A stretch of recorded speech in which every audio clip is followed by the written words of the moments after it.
ہم نے مالی نظم و ضبط برقرار رکھا، افراط زر پہ قابو پایا، زر مبادلہ کے ذخائر میں اضافہ کیا اور کرنٹ اکاؤنٹ میں نمایاں بہتری لائی۔ ان تمام اقدامات کا مقصد پاکستان کو اقتصادی غیر یقینی کی دلدل سے نکال کر پائیدار ترقی کی راہ پر گامزن کرنا ہے۔ اس راہ پر آگے بڑھنے کے لیے حکومت نے اپنے مالی نظم و ضبط کو برقرار رکھتے ہوئے اس بجٹ میں عوامی فلاحی کے لیے کئی اقدامات کا اعلان کیا۔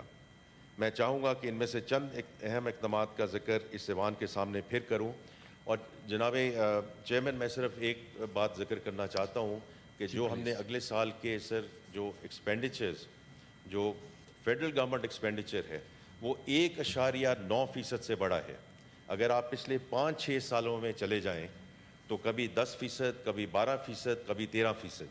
تو یہ اس real example of where we, جو ہمیں کہا جاتا ہے کہ آپ اپنے اخراجات کو کم کریں اور اس کو ایک مناسب لیول پہ لے کر آئیں، تو اس میں 1.9% کا اس میں اضافہ ہو رہا ہے۔ جناب چیئرمین، کم اور متوسط آمدن والے افراد ہماری معیشت میں ایک اہم کردار ادا کرتے ہیں۔ یہ وہ طبقہ ہے جو ہم خود اس کو تسلیم کرتے ہیں کہ وہ مہنگائی جھیلتا ہے اور ٹیکس بھی دیتا ہے۔ اس تنخواہ دار طبقے پر عائد انکم ٹیکس میں کمی کی تجویز پہلے سے بجٹ تجاویز کا حصہ ہے۔ اس حوالے سے حکومت نے وزیر اعظم صاحب کی خصوصی ہدایت پر 6 لاکھ سے 12 لاکھ تک تنخواہ پانے والوں کے لیے انکم ٹیکس کی شرح 2.5% سے کم کر کے صرف 1% کر دی ہے۔ صرف 1% انکم ٹیکس کا نفاذ اس امر کا علامتی اور عملی اعتراف ہے کہ ریاست اس طبقے کو بوجھ تلے دبانا نہیں چاہتی۔ ہمیں امید ہے کہ اس اقدام سے نہ صرف اس طبقے کی ڈسپوزیبل انکم میں اضافہ ہوگا بلکہ ان کا ٹیکس نظام پر انشاءاللہ اعتماد بھی بحال ہوگا۔ ہمارا دوسرا قدم سرکاری ملازمین کی تنخواہوں اور پینشن میں اضافہ تھا۔ حکومت نے سرکاری ملازمین کی مشکلات کا ادراک کرتے ہوئے تنخواہوں میں 10% اور پینشن میں 7% اضافہ کیا۔ یہ اقدام نہ صرف انہیں ریلیف دے گا بلکہ ملازمین کو احساس دلائے گا کہ ریاست ان کے ساتھ کھڑی ہے۔ جناب چیئرمین، برآمد شدہ سولر پینلز کے پرزہ جات پر 18% سیلز ٹیکس عائد کرنے کا ابتدائی فیصلہ مقامی صنعت کو تحفظ فراہم کرنے اور ایک مساوی اور مسابقتی ماحول مہیا کرنے کے لیے کیا گیا تھا، تاکہ پاکستان میں سولر ٹیکنالوجی کی تیاری اور سرمایہ کاری کو فروغ ملے، تاکہ یہاں جو انڈیجنس پروڈکشن ہے وہ شروع ہو۔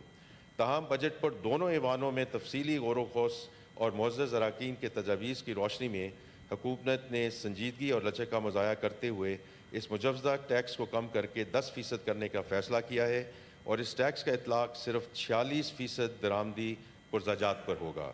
اس طرح امپورٹڈ سولر پینلز کی قیمت میں صرف 4.6% اضافہ ہوگا۔